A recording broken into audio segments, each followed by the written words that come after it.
la agonía de la oración. En Lucas capítulo 22, versículos 39 al 46, encontramos uno de los pasajes más profundos de la Biblia. Porque es precisamente en este pasaje donde vamos a conocer profundamente el carácter y la persona del Hijo de Dios. Pero al mismo tiempo quiero en esta mañana transmitirles a ustedes lo que ha revolucionado mi vida, lo que ha sostenido mi vida y la puede sostener a ti también para aguantar tempestades, ríos, tormentas, traiciones, calumnias, persecución, chismes, mentiras, ataques, etcétera, etcétera. Lo único que nos puede mantener de pie, sin movernos, aguantando el mundo al que estamos enfrentándonos, es la oración. Es la oración nada más.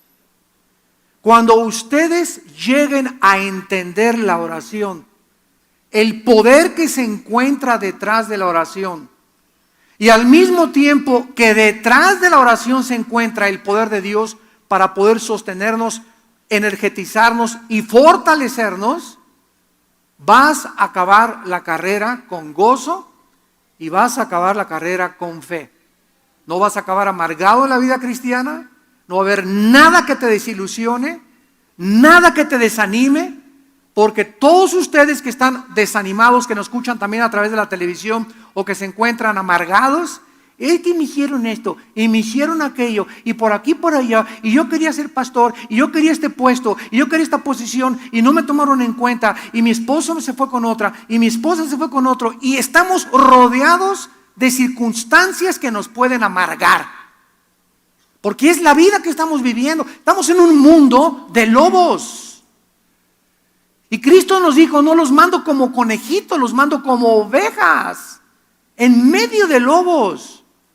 Estamos rodeados de problemas grandísimos, matrimoniales, con los hijos, en el trabajo, en la iglesia, con el gobierno, y agreguémosle tsunamis, terremotos, huracanes, etcétera, etcétera. Hoy es para que cualquiera diga: ¿qué estoy pasando? Me caigo, me desmayo, ya no quiero, aviento la toalla.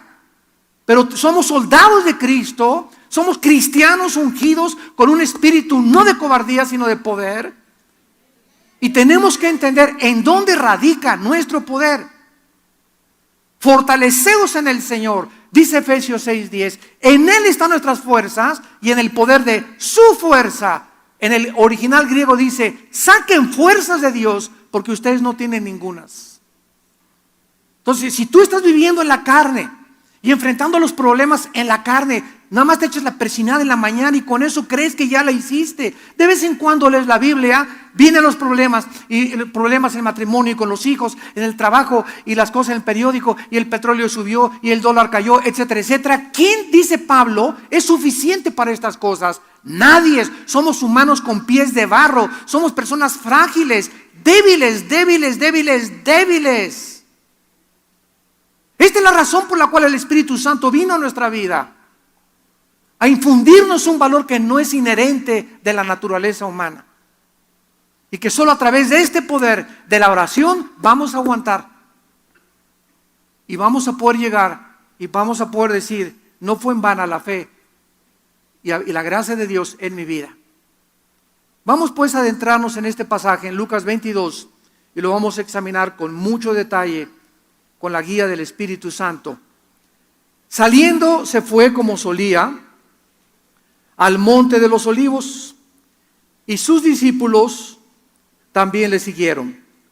Cuando llegó a aquel lugar, les dijo: orad, orad, orad, que no entréis en tentación. Fue la primera advertencia que Cristo les hizo a los discípulos en la hora más difícil y peligrosa de los que le siguieron. Si ustedes no oran, en otras palabras, van a caer en tentación. Sigamos. Entonces él se apartó de ellos a distancia como de un tiro de piedra, sea 3 o 4 metros, y puesto de rodillas, oró, diciendo: Padre, si quieres, pasa de mí esta copa, pero no se haga mi voluntad sino la tuya. Y esto es increíble. Se le apareció un ángel del cielo para fortalecerle. Qué increíble agonía estaba Cristo atravesando, que tuvo que bajar un ángel del cielo a él, al Hijo de Dios. Yo estudiando este pasaje desde hace algunos meses atrás, he pensado y he orado y he tratado de entender qué agonía tan increíble atravesó Cristo, que tuvo un ángel que bajar y abrazarlo e infundirle fuerza, infundirle ánimo para que él pudiera atravesar esa prueba final como el Hijo del Hombre, porque era todo en su humanidad lo que Cristo estaba sufriendo.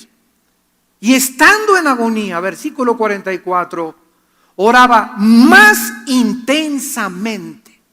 O sea, comenzó abajo a orar, subió y más presión, y mientras más presión oraba Jesús, dice la Biblia, más intensamente oraba. Y era su sudor. Llegó esto al grado que grandes gotas de sangre salieron a la tierra. Cuando se levantó de la oración y vino a sus discípulos, los halló durmiendo a causa de la tristeza, y les dijo: ¿por qué dormís? Levantaos y orad para que no entréis en tentación. Este pasaje nos introduce a la más grande agonía que Cristo sufrió en el huerto de Getsemaní antes de enfrentar a la cruz. Es interesante que la palabra Getsemaní significa en el griego aceite prensado. O sea, era un lugar donde estaba lleno, ¿verdad?, de olivos, y donde los cortaban, y ustedes saben que cuando se prensan los olivos comienza a salir ese aceite que en el Antiguo Testamento era el símbolo del Espíritu Santo. Jesús entonces, en Marcos capítulo 14, versículo 32 y 33, Marcos 14, 32 y 33, vinieron a un lugar que se llama Getsemaní, y dijo a los discípulos: vean ustedes quiénes fueron los que le acompañaron a Getsemaní. Los 3 discípulos más cercanos a Jesús, los que estuvieron con él en el monte de la transfiguración, y los que en todas las experiencias espirituales más profundas le acompañaron. Les dijo: siéntense aquí entre tanto que yo oro, versículo 33, y tomó consigo a Pedro, a Jacobo y a Juan, y comenzó a entristecerse y a angustiarse, y les dijo: mi alma está muy triste hasta la muerte, quédense aquí y velen.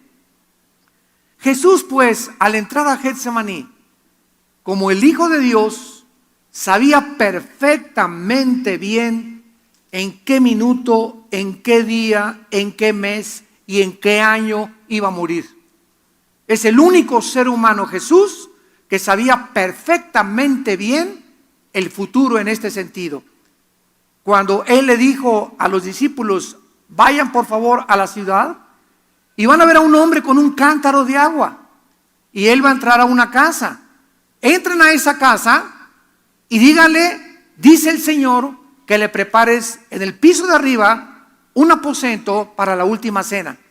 Jesús sabía que en tal hora una persona con un cántaro de agua iba a estar en ese lugar, y sin que conociera la persona a Cristo dentro de la casa, Jesús sabía que no iba a remilgar y que iba a prestar su casa para que él tuviera la última cena. Todo lo que Jesús tuvo era prestado. Nunca fue dueño de nada. Se acostaba en el campo. La única túnica que era propiedad de Jesús era la que le arrebataron los soldados y la repartieron en 4 partes, echando suertes por ella.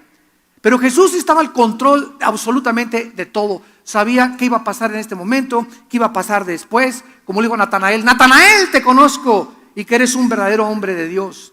Y sabía, veía a la gente de Jesucristo y sabía el corazón de esa persona, sabía perfectamente bien el destino de esa persona. Y cuando escogió a los discípulos, él sabía quién era Pedro, quién era Mateo, quién era Lucas, etcétera, etcétera. Y también sabía, cuando tuvo a Judas Iscariote enfrente de él, sabía que ese hombre era el diablo en persona. Jesús sabía absolutamente todo. Entonces Jesucristo toma a estos 3 discípulos a que oren con él y a que velen y le acompañen por la pesadísima carga que tenía en su alma, porque sabía lo que le esperaba horas después, a pesar de que también sabía que iba a ser resucitado a los 3 días. Esta era también la prueba más grande, repito, que los discípulos enfrentaron y ellos no lo sabían. ¿Sabes tú acaso la prueba que vas a pasar hoy en la tarde? ¿Sabes las pruebas que te esperan el día de mañana? ¿Sabes la prueba que vas a pasar con tus hijos dentro de 2 o 3 meses? ¿Sabemos lo que vamos a pasar en México dentro de 6 meses? ¿Sabemos qué va a pasar con tu matrimonio en los próximos 8 meses? Ninguno de nosotros somos dioses. No sabemos lo que nos depara hoy en la tarde. No sabemos lo que nos depara saliendo aquí de este edificio. Por lo tanto, es importante que sepamos que como no sabemos lo que nos está esperando, necesitamos estar preparados con toda la armadura de Dios, llenos en la mañana, fortaleciéndonos en oración, para que cuando venga esa prueba con tu hijo, esa prueba con tu esposo, esa prueba con tu esposa, en tu trabajo, el despido de tu trabajo, la falta de empleo, etcétera, etcétera, no importa la prueba que pasemos, estemos preparados y no desmayemos y no caigamos al suelo y no nos amarguemos y no le echemos la culpa al pastor, a la esposa, al hijo, al gobierno, etcétera, etcétera. Y de esta manera podemos continuar caminando y Dios nos ve que seguimos caminando, vino la prueba y nos pegó la cachetada, y vino la otra prueba y nos tambaleó, pero no nos tumbó al suelo, y seguimos caminando porque nuestra fortaleza viene de la comunión que tuvimos con Dios, que tenemos con Dios todos los días en oración. Cuando Dios ve este caminar tuyo en la vida, que sigues manteniéndote, porque por fe oramos. ¿Qué es la fe? Saber que Dios me escucha y que después de orar 15, 20, media hora, 1 hora con Él, va a haber algo sobrenatural que la mente no puede comprender, que me va a infundir un valor que yo no tengo para seguir viviendo. Cuando Dios ve eso, dice en Isaías 40:31, los que esperan en Jehová. Y esa palabra esperar, kafá en el hebreo, significa los que viven cerca, los que están pegados a Dios, así desde que amanece. En la tarde vas orando en tu coche y te voy alabando, Señor. El otro día yo le enseñaba a mi hija, mira, Salem, la oración es estar platicando con Dios. Es la oración, estar consciente de la presencia de Dios. Y te alabo y te bendigo y guárdame, Señor. Voy ahorita a este mercado, te pido que me des gracia. Voy a la escuela de mis hijos, dame gracia. Vamos a orar antes de hablar con la directora de la escuela. Es mantener, y todavía en la noche llegar, ponerse de rodillas o sentado, acostado, como quieras, como te puedas mantener despierto y volver a elevar nuestra alma y mantenernos cerca de Dios. Esas personas tendrán nuevas fuerzas. Esas personas van a llegar a su casa, Señor, ya no aguanto, ya quiero tirar la toalla, pero vienes y te hincas y otra vez te pones en contacto, te enchufas con la fuente de energía y entra otra vez una fuerza sobrenatural a nuestra vida y te levantas, pero girito como el gallito. A ver que se me avienta el gallo giro. ¿Y de dónde saqué esas fuerzas? No son mías. Y me doy cuenta, vas a descubrir que es sobrenatural. Oye, comadre, pero ¿cómo está usted tan alegre si el compadre ya la dejó esto y el otro? Porque Dios es mi fortaleza, comadre. Y comenzamos a buscar, ¿verdad? Y se nos muere un ser querido y claro que le lloramos, porque es necesario que lloremos y que volquemos nuestro corazón y que nunca nos guardemos los sentimientos. Pero pasa 1 o 2 meses y es una mezcla de gozo, de saber que ya nuestro ser querido está en el cielo, con la tristeza también, pero tenemos que seguir viviendo y esas fuerzas para seguir viviendo nos las da Dios. De otra forma vas a estar vestida de negro 6 años. Jesús sabía pues la grande prueba que venía sobre sus hombres, sobre sus discípulos. Y Él les dijo, velen y oren, porque sabía Jesús que solo de rodillas iban a poder pasar la prueba. Dice el versículo 41 de Lucas 22, nuestro pasaje. Vamos a comenzar a examinarlo. En el capítulo 40, cuando llegó a aquel lugar, al huerto de Getsemaní, lo primero que le pidió a los discípulos fue, oren. ¿Por qué? Porque ellos lo sabían, pero viene sobre ustedes una grande tentación. Y quiero decirte que mientras nosotros nos mantengamos en oración en las mañanas y busquemos el reino de Dios, primeramente en la mañana, y le entreguemos lo primero en nuestro tiempo a Dios, las tentaciones, como dice el chiste, ¿verdad? Que estaba Pepito y le tocaron la puerta. Y dijo Pepito, ¿quién es? Y le contestaron, Doña Tentación te toca la puerta. Y Pepito dijo, ¿verdad? Si yo voy y le abro la puerta, me voy con ella. Jesús, ve y abre la puerta, por favor.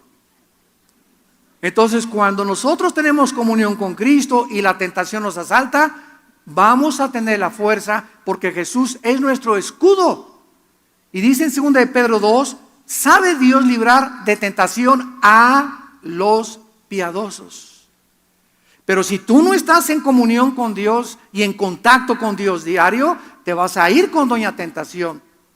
¿Y por qué caí con mi novio en fornicación? ¿Y por qué cometí adulterio? ¿Y por qué hice este negocio que sabía que era una tranza que mi compadre me propuso y ahora me andan buscando para meterme a la cárcel? ¿Por qué hacemos cosas de las cuales nos lamentamos después? Porque cuando tomamos esa decisión no estábamos en el Espíritu. No estábamos guiados por el Señor. No estábamos fortalecidos por el Señor. Y somos demasiado débiles para aguantar las tentaciones. Insisto otra vez, oren para que no entren en tentación, les dice Jesucristo.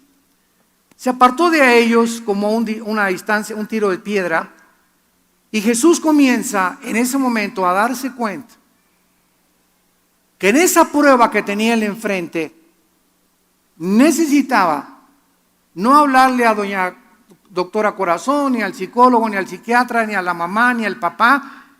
Tenemos que entender que en los momentos que estamos nosotros enfrentando pruebas en la vida, necesitamos estar a solas con nuestro Padre.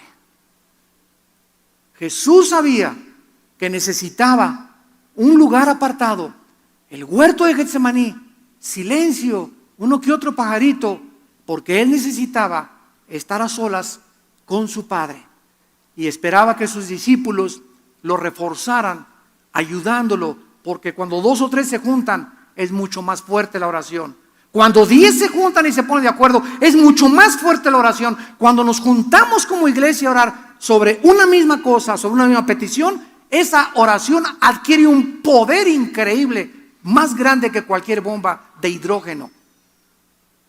La oración tiene el poder más grande que cualquier fisión nuclear. Es un poder como ustedes no se imaginan. Por eso es triste cuando hay reuniones de oración. El pastor Carmona aquí invita, creo que el primer domingo de cada mes, hay reunión de oración. Vienen 10, 15, 20 y 30 personas. Cuando tú descubras que si tú vienes a reunión de oración y traes a tu hijo, oren por mi hijo, por favor, oren por mi esposo. Dios ve que vienes con fe, creyendo que aquí Dios te va a contestar y tu oración es contestada. Simplemente porque la oración del justo puede mucho. Ahora imagínense 20, 30 justos que se junten. Imagínense 100 que se junten. El poder que tiene la oración. Cristo entonces, dice el versículo de 42, comienza diciéndole, Padre, Padre. Se dirige a Dios como su Padre. En un amor como cuando llegas con Dios, un amor en dependencia y en confianza con Él. En Romanos 8:15 dice la Biblia que no hemos recibido el espíritu de esclavitud para estar otra vez en temor, sino que hemos recibido el espíritu de adopción, por lo cual clamamos, ¡Abba Padre! Papito lindo. Así llegas a orar con Dios. ¿Tienes esa confianza con tu padre, papito? Oh, papito lindo. Tal vez no tuviste papá, tal vez no conociste a ninguna persona que tuviera ese amor paternal o amor maternal. Pero cuando descubrimos a Dios, que es nuestro papito, la palabra Abba en el hebreo significa papito, papito, aquí estoy, ya no aguanto a Chencho. Oh Señor, ya no sé qué hacer con mi hija, papito. Ya no sé qué hacer con mi esposo, ya no sé qué hacer con mis papás, ya no sé qué hacer con lo del trabajo. Papi, acá me acaban de despedir, papito, vengo a ti. Tú tienes confianza, Señor, tengo confianza, tú eres mi esperanza, mi escudo. Tú sabes y estás consciente que me acaban de correr, viste que me acaban de correr hace 4 horas de trabajo. Y no tengo trabajo, pero yo confío en ti, papito. Oh Dios, dame tu paz. Solo quiero tu paz para poder atravesar mientras viene tu trabajo, saber que estás conmigo. Porque si sé que estás conmigo, todo lo podré, que me fortalecerás. Y eso es lo que necesitamos para enfrentar las pruebas, a papito. Porque Jesús es nuestro ejemplo. Jesús dice en Hebreos 2 que es nuestro hermano mayor. Papi, le dice Cristo a su Padre, se encontraba en una agonía indescriptible, la cual solo podía ser mitigada, apaciguada y calmada por su Padre. ¿Qué dice 1 Pedro 5:7? Echando toda nuestra ansiedad sobre de Él, porque Él tiene cuidado de nosotros.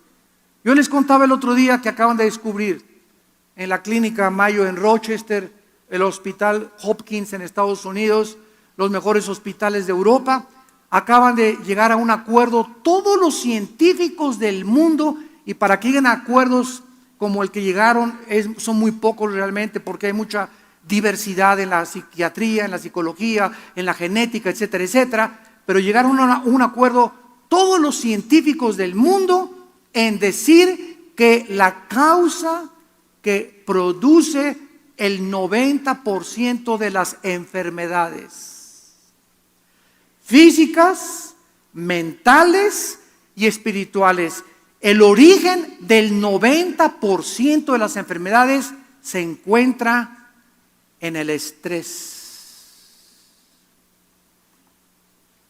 En el estrés, el famoso estrés. ¿Qué es el estrés? Es un estado de ansiedad. No te aguanto ni contigo mismo.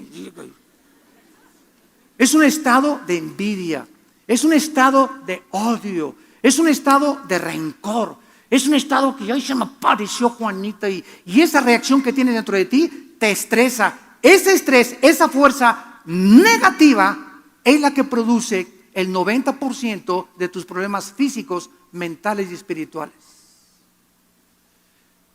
Qué increíble que en la Biblia hace 2000 años, cuando hace 5 años, 10 años lo acaban de descubrir, Jesús dice, les ordeno, Filipenses 4:6, que por nada estén afanados. Es una orden del cielo. Por nada estés estresado. Por nada permitas que alguien te robe tu paz. Mi paz les dejo. Manténganse en estado de tranquilidad interior, de serenidad. Yo estoy cuidando de tu vida, de tus hijos, de tu empleo, de tu buey, de tu asno, de tu trabajo, de la escuela, etcétera, etcétera. Yo estoy al control de todas las cosas. Tú mantente en paz, porque si pierdes esta paz y comienzas con la ansiedad, y esto y el otro, y mi problema, y en la noche, y vas y fumas, y prendes el cigarro, y como león enjaulado comienzas ahí en tu cuarto a caminar, ¿sabes una cosa? Que no vas a hacer regresar a tu hijo, no vas a arreglar tu problema, no vas a encontrar trabajo de todas maneras así, y además de eso te vas a acabar enfermando. Qué increíble, ¿verdad? Qué razonamiento más absurdo creer que mi estado de preocupación va a arreglar las cosas. Mi estado de preocupación no va a arreglar nada porque no soy Dios. Yo no puedo cambiar la vida de mis hijos, no puedo cambiar la vida de mi esposo, no puedo cambiar la vida de mi esposa, yo no puedo hacer que me den un trabajo a fuerzas. Estoy completamente dependiendo en mi Padre Celestial, en el soberano creador, en el Shaddai del universo. Y cuando esa confianza es depositado y hecho mi ansiedad, Padre, aquí está mi problema, yo quiero tener tu paz, no tengo trabajo, no tengo aquello. La paz de Dios que sobrepasa todo entendimiento baja del cielo y guardará mis pensamientos y mi corazón en Cristo Jesús. Y es una paz sobrenatural que sobrepasa la comprensión humana. Y te vas a encontrar, caray, no tengo trabajo, me dejó mi esposa, me pasó esto, pero yo estoy tranquilo. No necesito un tequilazo, no necesito un whiskazo, no necesito un bachichazo, no necesito un pericazo, no necesito drogas, no necesito ir con mi compadre o irme con una mujer para llorarle y esta sí me va a querer, ¿verdad? O todos son iguales, etcétera, etcétera. No, estoy con un poder que puedo vencer cualquier cosa, y es cuando sabemos que esta fe es la que vence al mundo. Primera de Juan 5, 4 y 5. ¿Qué es lo que vence al mundo? Nuestra fe. ¿Qué quiero decirles? La confianza de que Dios nos ve y nos ha oído. Esa es la fe. Porque es necesario que el que se acerca a Dios en oración crea que le hay. Y a caí de rodillas, creo que Dios es mi Padre, que Él me va a cuidar. Y cuando Dios ve esa actitud mía de echar mi ansiedad sobre Él, Él tiene cuidado de mí. Y la respuesta de Dios es con su paz, que nos debe de guardar hasta el final del mundo. Cristo nos pone el ejemplo y nos pregunta, ¿tú también estás acostumbrado ya a echar tus cargas sobre Dios? Ahora Cristo, después de acercarse a su Padre, le hace una petición a su Padre en sumisión absoluta a su voluntad y soberanía. Versículo 42, Lucas 22. Padre, si quieres que regrese mi hijo, si quieres, me vuelvo a casar. Si quieres, que regrese Chencha. Si quieres, me darás trabajo una semana. Padre nuestro que estás en los cielos, hágase tu voluntad. Así comienza el Padre nuestro. Hágase tu voluntad. Si quieres, me puedes sanar. Si quieres, si es tu voluntad, Señor, hágase tu voluntad. Y si no quieres, yo sé por fe que tienes algo mejor para mi vida. Porque Dios es bueno. Esa es la fe, creer que Él tiene, el que no escatimó a su Hijo, dice Romanos 8, ¿cómo no nos dará todas las cosas? ¿Cómo no nos dará todas las cosas cuando nos dio a su Hijo en la cruz? Te vas a Jorge, tienes algo mejor, tienes un panquecito mejor que el menso este. Te vas a Chencha, ¿verdad? Y me puso los cuernos con mi mejor amigo. ¿Sabes una cosa? Gracias, te alabo y te bendigo, Padre, porque ahora me doy cuenta que no era para mí. Si fuera para mí, como les dije anoche a los jóvenes, nadie me la quita. Si es para ti, nadie te lo quita. Pero como no era para ti, se fue con el primer pelangoche roto quinto patiero. Ese trabajo no era para ti. Si hubiera sido para ti, se hubiera quedado. Ahora, si tú robaste o transaste, es otra cosa, ¿verdad? Pero si tú fuiste justo en tu trabajo y honrado en tu trabajo, y hay una injusticia y te corren por político, lo que sea, es de Dios. Y va a Dios a esperarte en la semana que te va a dar el otro trabajo, o en los 15 días que vas a hacer.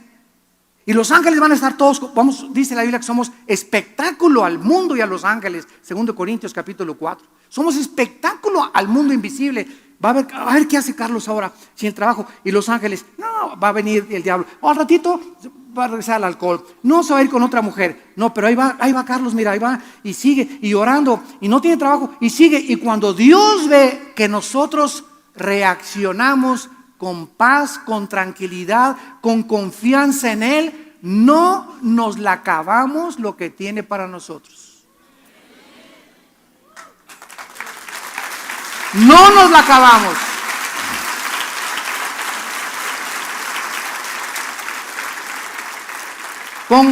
Grandes son las bendiciones que Dios tiene para aquellos que le temen y guardan su palabra. No nos imaginamos lo que Dios tiene para nosotros.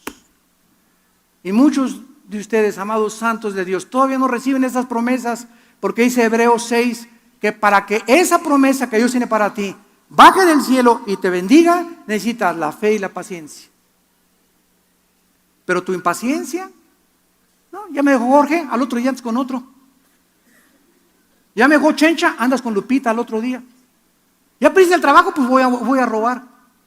Cuando nosotros nos salimos y queremos tomar una decisión fuera de la santidad y el camino de la justicia y la verdad, vamos a recoger las consecuencias. Mantente en el camino. Sé hombre, aguántate. Dios está contigo. Hay un hombre mejor para ti, hay una mujer mejor para tu vida, hay un trabajo mejor para tu vida. Dios quiere probarte. Dios nos prueba. Mantente firme con los ojos puestos en Jesús, el autor y consumador de nuestra fe. No desmayes. Está firme y constante, sabiendo que la fe no es en vano. Ahora Jesús, comenzamos a interrogarnos. ¿Por qué Jesús no quería beber esa copa? Padre, si quieres, pasa de mí esta copa, pero no se haga mi voluntad, sino tu voluntad. Vamos a comenzar a interrogarnos, porque es la forma de llegar a una verdad y a una solución. ¿Acaso Jesucristo tenía temor de la cruz? Tenía temor que le clavaran una mano. Qué dolor tan increíble, insoportable. El otra mano, las espinas en su cabeza taladrándole de 4 o 5 pulgadas que se encajaron en su cráneo. Luego los pies, el uno sobre el otro, atravesados con los clavos. Estaba viendo Cristo la cruz, el látigo romano de 9 colas, con puntas de hueso y de plomo, que se enrollaba en las víctimas. Jalaba el soldado romano el látigo y desgajaba todos los tejidos subcutáneos de enfrente y de la espalda. ¿Acaso estaba esperando, oraba Cristo y esperaba ser libre de esa tortura? ¿Era eso lo que no quería Cristo? ¿No sufrir, no padecer físicamente eso? De ninguna manera. Eso no era nada comparable con lo que Cristo tenía en su corazón. Entonces, ¿qué simbolizaba la copa? Simbolizaba que en la cruz del Calvario iba a pasar minutos o segundos misteriosos en el universo, donde el Padre, que había vivido siempre en comunión con el Hijo, en la cruz iba a haber una separación entre el Padre y entre el Hijo. Y eso Cristo, separarse de su Padre en el momento en que los pecados cayeron sobre su vida, era el tormento más grande que pudiera él experimentar. Porque jamás en la historia Cristo, ni en su antigua vida Cristo, en el Antiguo Testamento, ni en la eternidad se había separado de su Padre. Él no había experimentado nunca eso en su humanidad. Y él tenía miedo a la muerte espiritual, tenía temor de ser separado de su Padre. Podía aguantar todo lo demás, pero no quería separarse de su Padre, porque toda la vida estuvo con su Padre, haciendo la voluntad de su Padre, dependiendo de su Padre, en comunión con su Padre. Y en la cruz, cuando los pecados tuyos y mis pecados fueran puestos sobre su cuerpo, el Padre tenía que abandonarlo. Y él comenzaría a gritar, Elí, Elí, lama sabactani, en arameo, que significa, Padre, Padre, papito, ¿por qué me has dejado solo? Esta era la copa que Jesucristo quería que el Padre le quitara. En otras palabras, en el lenguaje más popular y parafraseado, Padre, ¿no hay otra manera en la que se pueda arreglar el asunto del pecado? ¿Por qué no les dices a todos, todas las religiones son buenas, mis chiquilines? Cada quien sigue su religión y nos vemos todos en el cielo. Papi, ¿no les puedes decir eso? ¿No puedes mandar al arcángel Gabriel que haya milagros y que crean en ti? En la infinita sabiduría de Dios, en el inmenso, inmensurable conocimiento divino, no había otro camino, porque sin derramamiento de sangre, Hebreos 9:22, no hay perdón de pecados. El Hijo de Dios tenía que morir en nuestro lugar. No había otra manera en la que nuestros pecados fueran perdonados.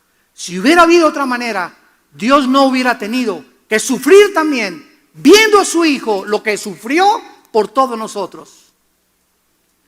Este es precisamente lo absolutamente desconocido por la mayor parte de las religiones. Que las religiones creen que las religiones salvan a Dios. Yo soy católico. yo soy protestante, yo soy mormón, yo soy testigo de Jehová, yo soy esto. Ninguna religión salva. La salvación no se encuentra en ninguna denominación, la salvación no se encuentra en ninguna iglesia, la salvación no se encuentra en ninguna persona más que en Jesucristo, el Hijo de Dios.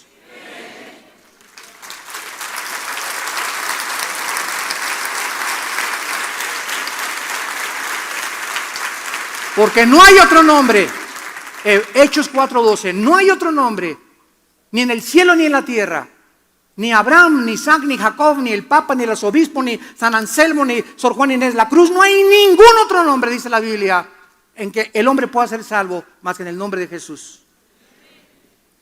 La gente no conoce la Biblia y por eso, ¿verdad?, va con un santito, va con su religión, siguen los preceptos, porque este mensaje que nos fue encargado a nosotros los cristianos de divulgar y predicar en el mundo, tú no lo estás haciendo en tu familia. Tú no lo estás haciendo con tu mejor amiga. Tú no lo estás haciendo con tu mejor amigo y te llamas cristiano. ¿Te llamas cristiana? ¿Estás seguro que si te mueres hoy en la noche te vas al cielo?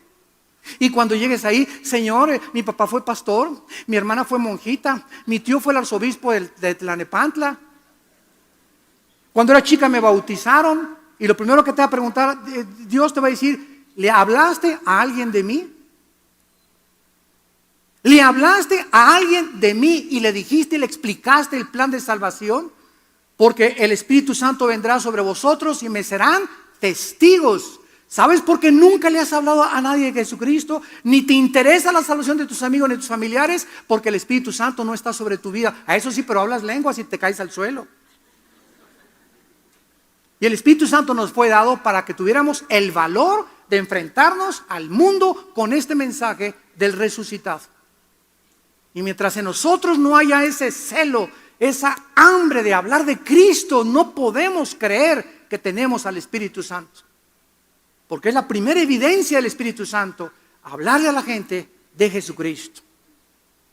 Si hubiera habido otro camino u otra forma en que hubiéramos podido salvarnos, repito, Dios lo hubiera provisto. Jesús tenía que rendir su vida total y voluntariamente a la voluntad de su Padre, lo cual implicaba que la cruz era el momento en que los dos se iban a separar. Él iba a cargar con nuestros pecados. Veamos en el libro de Hebreos capítulo 2, ¿qué dice el autor de este libro acerca de la muerte de Cristo? Dice Hebreos 2, versículos del 9 al 10. Hebreos 2, 9, pero vemos a aquel que fue hecho un poco menor que los ángeles, a Jesús, coronado de gloria y de honra a causa del padecimiento de la muerte, para que por la gracia de Dios gustase, ¿qué cosa? Pregunta, ¿la muerte física o la muerte espiritual? Dios le dijo a Adán, el día que comas de ese árbol, morirás. Adán y Eva comieron y murieron, no, vivió 930 años. Claro que su cuerpo comenzó a deteriorarse celularmente, pero no murió, como dijo Cristo, en el momento que mueras, que tomes ese fruto, morirás. La muerte que Adán experimentó en el momento que pecaron fue la muerte espiritual. La muerte física sigue a la muerte espiritual. Tenemos que morir por causa de que hemos pecado. Y el pecado está dentro de nosotros. Entonces Cristo iba a separarse de su Padre. Cristo iba a experimentar la separación, que es, si tú te mueres, dice la Biblia, hoy en la tarde o hoy en la noche sin Cristo, eternamente tu espíritu y tu alma y tu cuerpo vivirán separados de Dios. Y la separación de Dios se llama en la Biblia el infierno. El infierno, que es vivir eternamente separado de Dios. Y es tan profundo el sufrimiento de vivir separado de Dios, que Cristo, en los segundos que fue separado de su Padre, no podía tolerar su humanidad y comenzó a orar, y la agonía comenzó a crecer y comenzó a orar con más fuerza, porque él sabía que es un infierno vivir separado de Dios. Tu vida ahorita es un infierno porque vives separado de Dios. las angustias que dominan tu vida, los temores que te controlan, el miedo que le tienes a la vida, el odio, el rencor, la falta de perdón que hay en tu vida. Es un infierno vivir de esa manera. La vida de pornografía que llevas, la vida de libertad sexual, es un infierno. No es mentira ante la gente, es otra estilo de vida. Y yo soy homosexual y estoy contento, y soy lesbiana y estoy contento. Mentiras, mentiras. Esas personas no se imaginan ustedes, aunque aparecen en el cine y en la televisión, no se imaginan lo solo y lo vacío que se encuentran. Pero tienen que ponerse una máscara ante la gente y decir, estoy feliz. Y por dentro lloran. Porque ninguna persona puede ser feliz si este vacío no lo llena Dios. Es una mentira la vida de los seres humanos sin Dios. Dicen Hebreos 9 y 10, porque convenía, versículo 10, aquel por cuya causa son todas las cosas y por quien todas las cosas subsisten, que habiendo de llevar a muchos hijos a la gloria, fíjense nada más, por causa de que Dios nos quería llevar a la gloria, por causa de que quería que estuviéramos con Él, perfeccionara por aflicciones al autor de la salvación de ellos. ¿Que Cristo no era perfecto? Wait a minute, please. Un momentito. ¿Sabes una cosa? Dice en Lucas que Cristo a los 12 años crecía en sabiduría y en conocimiento. A los 12 años Cristo no tenía toda la sabiduría ni todo el conocimiento que podía tener y que tuvo a los 20, ni cuando lo tuvo a los 25 y cuando llegó al clímax a los 33 años de edad. O sea que el transcurso de la vida de Cristo fue igual que los seres humanos. Un niño de 5 años no tiene el conocimiento de un niño de 10, el de 10 no tiene el de 15, el de 15 no tiene el de 20. Así fue Cristo en su humanidad, creciendo igual. Él pudo ser sabio y Dios a los 5 años, pero Dios le plació que Él creciera como un ser humano, como tú y como yo, para que entendiéramos que Él fue un ser humano y que nos puede librar de tentaciones también. Él experimentó todo lo que los humanos hemos experimentado. Entonces Cristo, cuando llega al huerto de Getsemaní, llegó al clímax en su humanidad de la perfección humana que nosotros no vamos a alcanzar hasta la otra vida. Y en ese clímax, lo que hizo que Cristo llegara a la madurez, que es la palabra teleios, que se tradujo perfección, fueron los sufrimientos.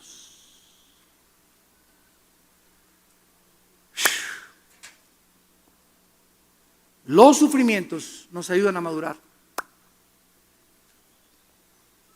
Ningún ser humano puede madurar en la vida sin haber sufrido. Y esta es la razón por la cual muchos de niños nos vieron papá, mamá en el orfanatorio. Ahorita que estaba el pastor Carmona hablándoles del diezmo, estaban pasando aquí en la pantalla las fotos del orfanatorio, nada más que no hubo una relevancia entre lo que él decía y las fotos. Pero ese niño que lo vieron con la cabeza, que lo estamos ya ayudando en Jerusalén, en el orfanatorio que tenemos en Jerusalén, el muchacho de las barbas que vieron ahí, y Sarita, son los niños, son los 4 hijos de él, es el orfanatorio que tenemos en Israel. Lo vamos a arreglar este video para que ustedes se den cuenta. Ese niño nació con la cabeza así grandota, se le está reduciendo. Otros niños nacen con un corazón artificial, otros nacen con el síndrome de Down. Ahí en Colombia se acercó una señora y me dice: ay, hermano, fíjese que me dijeron algunos cristianos que estamos bajo maldición. ¿Por qué, hermana? Porque me dijeron, ¿verdad?, que cuando iban a ser mi hijo iban a ser con síndrome de Down o mongoloide. Y le dije: ¿sabe una cosa? La Biblia dice que todas las cosas ayudan para bien. Vaya y dígale a su esposa, córrale, el Señor nos ha bendecido con un niño con síndrome de Down. Pero nosotros le llamamos muchas veces maldiciones a los sufrimientos que Dios llama bendiciones. Un niño en Juan capítulo 9 nace ciego y crece ciego, y pasa Jesús un día y le preguntan a los discípulos: ¿por qué nació ciego?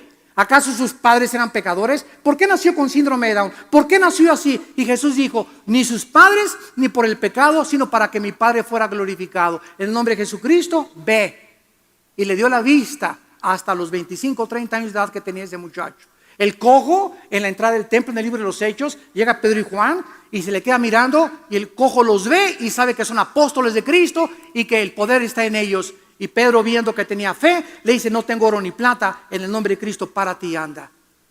Ese cojo, Cristo no lo sanó. ¿Cuántas veces fue Cristo al templo y no lo sanó? Ahí lo dejó cojo, porque el tiempo de Dios era con Pedro y con Juan.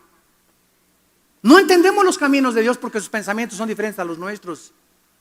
Pero si somos hijos de Dios, todas las cosas contribuyen a nuestro bien. Y si tú tienes un hijo mongoloide y síndrome de Down, es un angelito en tu casa, porque ese tiene hasta visa ya para el cielo. Si ya no tiene, verdad, son sin pecado esos niños. Son bendiciones para los padres. Y tenemos que entender y ver la vida como la ve Dios. Dice la Biblia que entonces Cristo fue perfeccionado por las aflicciones. Y regresamos a Lucas 22. Y dice el versículo 43. Y entonces se le apareció un ángel del cielo para fortalecerle. Es increíble que la palabra agonía, aquí vamos a entender más profundamente esto. La palabra agonía es la palabra griega agonía. Así es en el griego también. ¿Y saben lo que significa la palabra agonía? Significa combate, lucha, contienda intensa. Vamos a ver. Y estando en agonía, vamos a traducirlo, y estando luchando Jesús, estando en una contienda, estando en el ring, estando en una pelea, ya casi para punto de morir, mientras él estaba en eso, oraba más intensamente. Pregunta: ¿contra quién peleaba Cristo? Les dije que teníamos que profundizar este pasaje. Si la palabra agonía significa lucha y contienda intensa, Cristo estaba librando en Getsemaní una lucha, una pelea. ¿Contra quién? Pregunta, yo me lo hice. Contra su naturaleza pecaminosa, como nosotros luchamos a veces. Padre, ya no quiero fumar y tengo las ganas de fumar y no quiero ver pornografía, etcétera, etcétera. Y comenzamos en oración a luchar intensamente. Y ahorita es cuando prendí el cigarro, pero no lo voy a prender. Y aquí en oración me vas a ayudar, Señor. Y comienzas a luchar en oración y te das cuenta que vences el vicio, vences aquella cosa. Pero estabas luchando contra ti mismo, porque el más grande enemigo está entre nosotros. Pero Cristo era sin pecado. ¿No es verdad? Entonces Cristo no podía estar luchando contra su antigua naturaleza. Cristo estaba luchando espiritualmente. Ahí en Getsemaní estaba el diablo. Púchale, ra. Los demonios, los principados, las potestades, los gobernadores de las tinieblas rodearon el huerto de Getsemaní y después, posteriormente, la cruz del Calvario. Y era una presión así en la que los demonios se le acercaron y comenzaron a atormentarlo en su humanidad mentalmente para que él tirara la toalla, para que desistiera, para que abandonara la lucha, para que ya no siga siendo cristiano, para que ya no vayas a la iglesia. Es una presión que tenemos mental nosotros. No sé si tú lo has experimentado. Yo casi días antes de mis conferencias, antes de llegar a Colombia, cuando llegué, pisé Colombia y me llevaron al hotel esa noche, no podía dormir. Yo sabía, a una presión mental y voces: te vas a morir, te van a hacer esto y por aquí, por allá.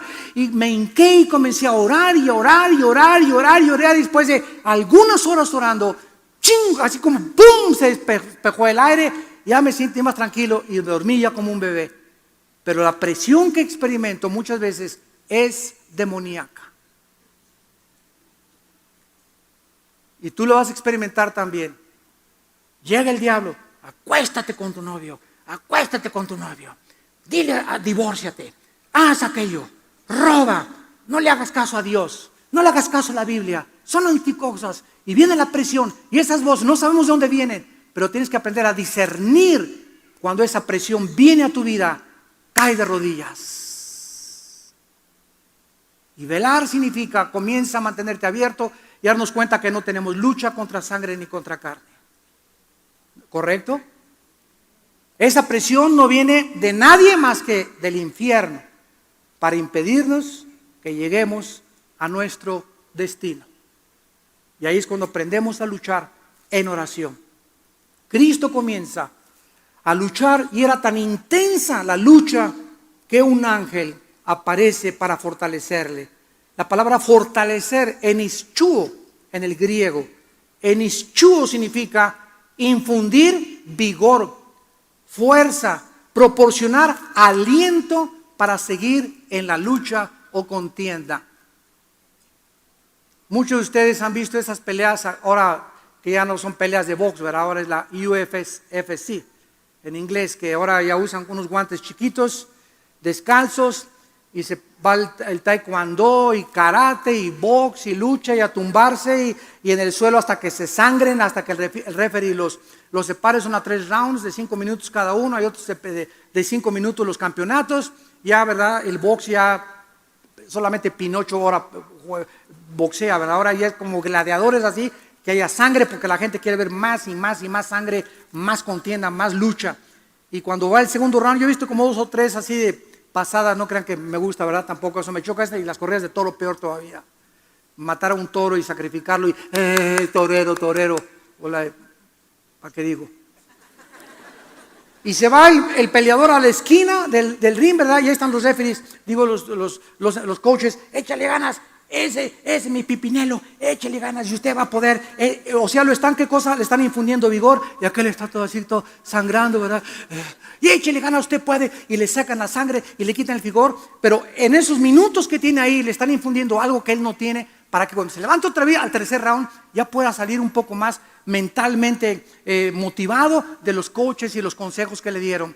Pues en ese momento Cristo, se aparece el ángel y sabemos, lo único que podemos saber, ¿verdad? Es que imaginarnos a este ángel, y así me lo imagino, abrazando fuertemente a Jesús y diciéndole: Jesús, tú eres el Rey de Reyes, el Señor de Señores, tu Padre está contigo. Todos estamos esperando este momento en el cielo, infundiéndole ánimo y valor en su naturaleza para que Él siguiera adelante, para que un ángel haya tenido que bajar a fortalecer al Hijo de Dios.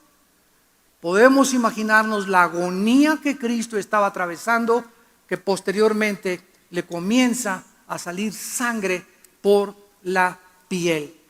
Este fenómeno se llama en la ciencia hematohidrosis, que sucede cuando el páncreas comienza a producir un aumento de lisoginasas que se derraman sobre todo el torrente sanguíneo, diluyendo el cemento endotelial que produce el paso a través de la sangre, a través de los capilares, mezclándose con el sudor, para que la sangre que circula, que bombea el corazón, cuando el corazón hace pum, pum, pum, pum, es una bomba, como estoy inflando un carro, pum, pum, hace pum y te avienta la sangre. Si la sangre no tiene colesterol, si la sangre no tiene triglicéridos, si la sangre no tiene chicharrones ni papitas, si no tiene azúcares de las Coca-Colas que te tomas, si la sangre encuentra en la tubería limpia, llega hasta los pies, se sube otra vez y el corazón sigue y sigue y sigue bombeándola y bombeándola y jalándola. Y Cristo en ese momento, cuando el corazón hacía así, ya la sangre no podía regresar, se tenía que salir, tenía que romper las capilaridades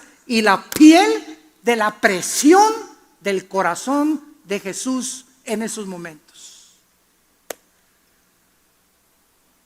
Dice en Hebreos capítulo 12, dándonos a nosotros el ejemplo de Jesús, versículo 3: considerad aquel que sufrió tal contradicción de pecadores contra sí mismo, para que vuestro ánimo no se canse hasta desmayar, porque aún, dice la Biblia, ninguno de nosotros hemos resistido hasta la sangre. ¿Cuándo fue la última vez que luchaste de veras de rodillas? No quiero, y no voy a regresar con Jorge, y no voy a regresar con Carmelita, y no voy a hacer esto, y no voy a robar, y Dios dame las fuerzas, y está fuerte la tentación, y está fuerte la tentación. ¿Cuántas veces has pasado, has luchado, has agonizado en oración, luchando contra el pecado? No levanten la mano, pero tenemos que entender que ahí está la victoria. De rodillas. No hay otra forma, de rodillas. No hay otro camino más fácil. No hay que recibe la unción, recibe la unción, recibe la unción. Eso es verdad, es brincarte el camino largo a la santidad. Es unción marucha. Instantáneamente ya quiero tener el poder, instantáneamente quiero recibir esto, instantáneamente. Así es como ha apostatado y se ha diluido totalmente el mensaje de la iglesia. Ya nadie quiere vivir de rodillas, nadie quiere luchar en oración, nadie quiere agonizar en oración. Quieren, dame una palabra profética, dame esto, dame aquello, algo rápido que no tenga yo que luchar en oración ni hacer ningún sacrificio. Esta es la cristiandad liviana que estamos viviendo, hechos de mermelada McCormick. Hemos abandonado totalmente el camino de Dios, el camino que nos dejó Jesucristo. Entonces vemos que comienza a orar Cristo, regresamos a Hebreos, y dice la Biblia, entonces comenzó a orar intensamente, su sudor era como grandes gotas de sangre, y aquí podemos ver claramente algunas palabras que nos pueden describir con profundidad lo que estaba atravesando Jesucristo, física, mental y espiritualmente. Mental y emocionalmente, Cristo estaba experimentando ahí la dureza y la incredulidad de la gente. Qué increíble dureza del corazón. El rechazo de su propio pueblo al cual fue enviado. La maldad de los falsos líderes religiosos que por envidia le entregaron los judíos, los gentiles y los civiles, la traición de Judas, el abandono de sus discípulos, la negación del apóstol Pedro que vino después, la injusticia de los 6 juicios que se llevaron a cabo, 3 con el Sanedrín y 3 con Roma, el ridículo, la burla y el desprecio del odio de sus enemigos, la ira de su padre que iba a venir sobre él. Todas estas cosas mentalmente Cristo sabía que las tenía que atravesar, y la experiencia de su muerte física y espiritual como el Hijo de Dios. Él había dicho que Él era la vida.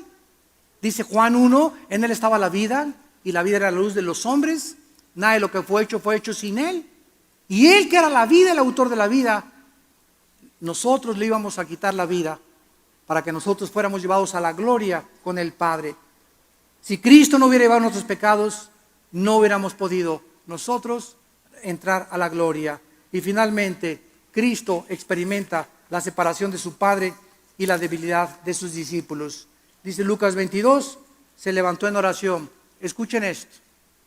Después de esa agonía, de esa lucha intensa de rodillas, de esa contienda en el mundo espiritual que Cristo hubo en Getsemaní, venció. Cuando Cristo se levanta de orar,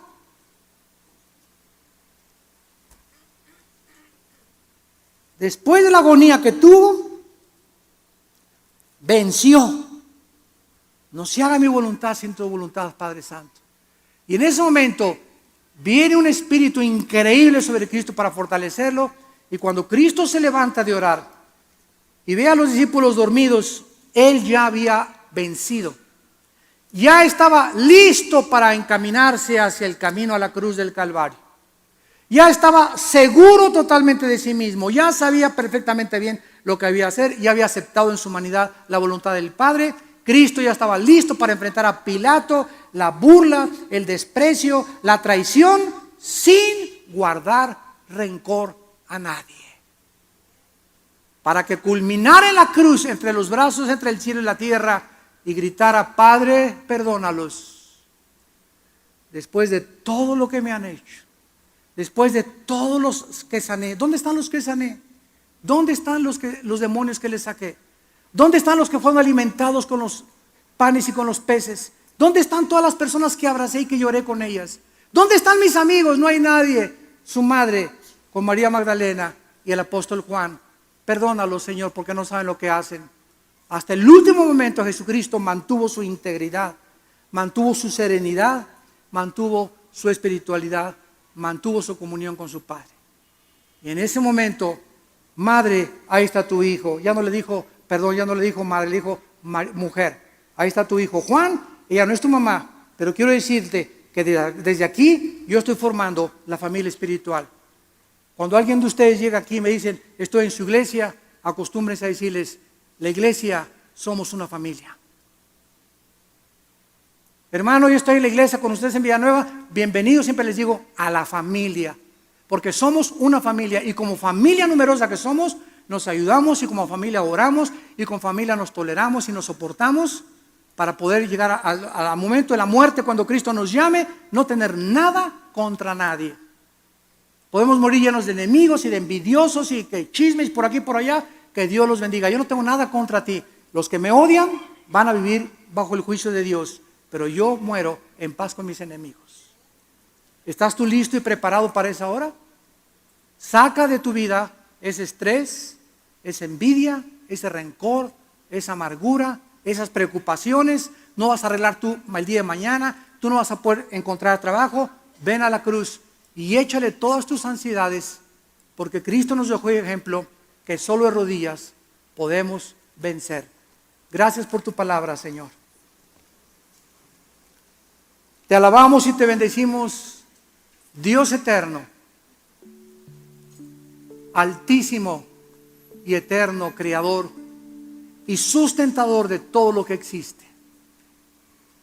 Gracias porque somos tus hijos y te pertenecemos. Nada ni nadie nunca nos podrá separar de ti. Ni ángeles, ni potestades, ni el futuro, ni lo porvenir, ni lo visible, ni lo invisible, ni la tristeza, ni la desnudez, ni la falta de trabajo, ni el hambre, ni la sed. Nada nos podrá nunca separar de ti. Antes en todas estas cosas somos más que vencedores. ¿Por qué? Porque vivimos contigo, en comunión contigo, platicando contigo en oración todos los días, echando toda nuestra ansiedad sobre de ti, porque tú tienes cuidado de nosotros. Y aquí se encuentra el secreto de la verdadera felicidad. Muchos de ustedes en esta mañana, también los que nos ven por la televisión, deben entender que debemos vivir velando y orando.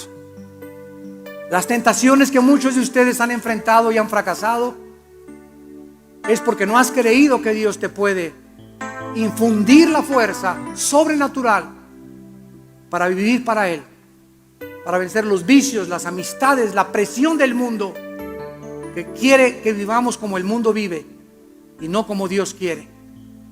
Ven a Cristo en esta mañana, entrégale tu vida diciéndole estas palabras: Dios mío y Señor mío, te pido perdón por mis pecados, porque tal vez he ido a la iglesia desde hace muchos meses o años, tal vez mis padres son cristianos y tal vez yo creía que era cristiano, pero ahora comprendo que desde que digo que soy cristiano, a nadie le he hablado de ti.